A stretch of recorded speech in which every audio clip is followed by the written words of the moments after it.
What's going on, everyone? The Los Angeles Lakers acquired Patrick Beverley via trade, and the big question is, how much better does Patrick Beverley make the Lakers? Now, obviously, he's more of a win-now piece. He also keeps the Lakers with future financial flexibility, so that is huge too. He can immediately start at the point guard, and because LeBron is the pseudo point guard, but he can start at the 1, he can start at the 2. He plays much bigger than he is. He is a solid defender and a nuisance. He is that guy that you hate to play against, but you love to have him on your team. And I think he is the perfect sort of point guard complement next to a guy like LeBron James. That was one of the things about like George Hill, stuff like that were great compliments. Even Mario Chalmers, a guy who doesn't necessarily need the ball, but can take on the point guard duties if necessary, but just there to kind of knock down shots and, of course, play some solid defense. LeBron is always, as long as he's on the team, going to be the primary guy to handle the ball. And Patrick Beverley shoots at a great percentage and can guard multiple positions, even in some cases, some small forwards, at least just make it difficult. And that's all you can ask for a defender, right? I just need you to go out there and make it difficult, be a nuisance, things like that. But we gave 2 very young players in THT, which still has a lot of promise. He's younger than half the people that were drafted this year. And if he was a player that was drafted this year, people would be like, you're insane for trading THT for Patrick Beverley. The fact that he's played several years, even though he broke his shooting hand, which affects everything, your dribbling, your passing, your scoring, your defense, everything, I do think he has the potential to be a really nice player in the future. But the Lakers, again, are more win now. Stanley Johnson, he was great for us in sample sizes, but it's just weird that they traded a wing player especially when the Lakers desperately need wings now, and you basically got rid of your best wing defender currently, but this hopefully likely sets up a trade. Let's go into the assumption it doesn't. Let's go into the assumption that Patrick Beverley is the only piece that we get from here on out. How much better does Patrick Beverley really make the Lakers? Is it something big? Is it something small? Of course, I want to hear your thoughts and opinions down in the comment section below, but I thought we could look at this stat here. Lowest field goal percentage allowed as closest defender. Number 1 was Giannis. Makes a ton of sense. He is arguably one of, if not the best defensive players on the planet.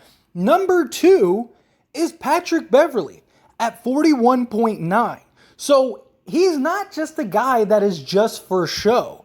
I mean, look at the list of players Patrick Beverley is in the conversation with. Talk about Giannis, who is the best, if not one of the best players on the planet, especially defensively.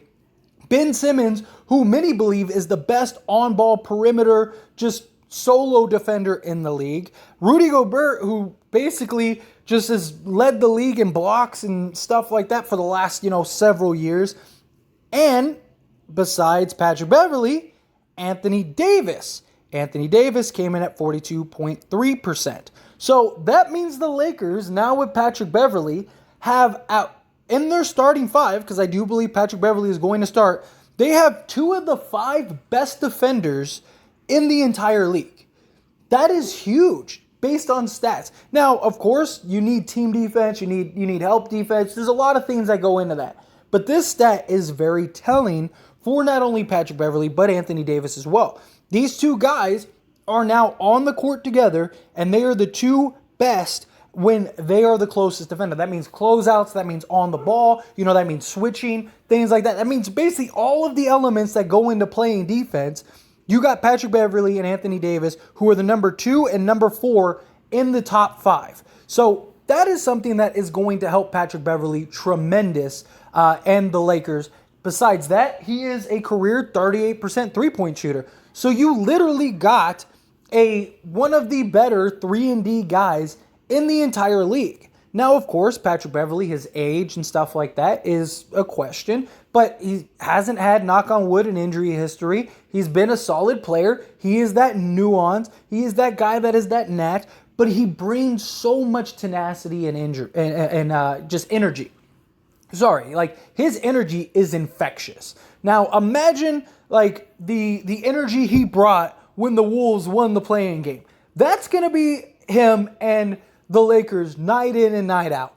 You have that guy that's going to rally the troops, that's going to bring everyone together, that's going to have the conversations, that's going to, he's going to be, picking people's head ups, whether we have Westbrook or not. Patrick Beverley is going to make Westbrook feel like he is just, king of the you-know-what. Like, he is going to be in Westbrook's ear. You're the man. You could do this. You need that guy. You need that glue, that staple guy. Patrick Beverley is that guy. So he's going to help defensively, as you saw. He's going to help offensively, and he's going to help in the locker room and just on the court. He is a guy, yes, that is very annoying. Believe me, he drives me crazy at times, just with the antics and the silliness and stuff. But a lot of the teams that have been successful throughout history had a guy like Patrick Beverley. Dennis Rodman with the Bulls, Draymond Green with the Warriors. You know, they all had that guy that is just that pain in the behind, that is willing to go get the technical, that is willing to take the hard foul, that is willing to get in the fight so your star doesn't have to. To be the guy that is screaming in the locker room, come on, like, we can do this. Patrick Beverley is going to help in so many areas. And you'd be amazed how much one guy, especially in the game of basketball, how much one guy can completely change the locker room, the environment, and both in a negative and positive way. Patrick Beverley is going to be that guy. He's going to come in. He's going to be that voice in the locker room. He's going to be that guy that people listen to, that guy that people respect. He's going to be that guy that does the dirty work. He's a guy that knows his role. That is huge too. So he's going to come in. He's not going to be trying to do anything too crazy. He's not going to be trying to, oh, I'm the dude. Give me the ball. I'm going to take this game. No, he knows his role. Play defense. Be obnoxious. Go get a technical. Get a hard foul. Things like that. Love to see that with Patrick Beverley. Now, I don't think Patrick Beverley is the needle mover that makes the Lakers automatically a contender, but I definitely think it's a giant step in the right direction. If they could just make a couple small little changes, whether it's the Jazz deal or the Pacers deal, if they can pull off one of those two deals, I really think the Lakers need to be in conversation for a legit contender. Now, I know people and, the sports books and the media and stuff are going to argue otherwise because they don't have all the big blockbuster names. But if they end up with like Malik Beasley, Bojan Bogdanovic, and you have Patrick Beverley, let's say you could go get Cam Reddish. If you could get those three, that is a grand slam home run. You got three wing defenders, 3-and-D guys, which the Lakers desperately need, which makes sense why they would trade Stanley Johnson, because it's like, well, if we get these three guys, we don't need this one. So that could make sense. And that could be like, a prelude to what's to come. But Lakers can pull something like that off. Or if they could pull off, a 4-team deal or work out a deal to where they can go and let's say they get Bojan Bogdanovic and they get, say Reddish from the Knicks, but they're able to keep one of their firsts. Well, maybe you can try to package one of your firsts to go get another like rotation guy or something like that. You probably wouldn't be able to get unless you could lump them into the deal, but maybe you could get like a Miles Turner in a 4-team deal. Could be what's holding it up. But realistically, the Lakers can just get 2 or 3 little, rotation guys, rotation players that are solid that they know the Lakers will be fine. Because Patrick Beverley, LeBron James, and Anthony Davis, they're going to be your keys. They're going to be the guys. And you might be thinking, how would Patrick Beverley possibly be one of the keys? Are you really mentioning Patrick Beverley in the same name of Anthony Davis and LeBron James? Yes. It's not because he's anywhere next to the caliber of player that they are. There's more to the game of basketball than just being a superstar and being able to dunk and stuff like that. It's about knowing your role, doing the dirty work, doing what is asked from you night in and night out. I think personally Kendrick Nunn is the Lakers' third best player as the roster stands currently, but Patrick Beverley might end up being the third most important player because he's going to knock down the shots. He's not afraid of the moment. He's not afraid of the matchup. You know what you're going to get with Patrick Beverley every single night, and that is huge. That is key. That is important for the Lakers going forward. So yes, I do put Patrick Beverley with LeBron and Anthony Davis as far as this team goes, because you know what you're going to get with Patrick Beverley. There's not going to be any questions in that regard. So yes, he is just an important factor, an important piece. But again, love your thoughts and opinions. As always, these were mine. So let me know yours down in the comment section below. Do you think Patrick Beverley is going to have a huge impact? Do you think he's going to have a small impact? Do you think it's going to be, something of substance, something of significance? Or do you think no, it's just an addition. It's a solid addition, but nothing that's really going to move the needle.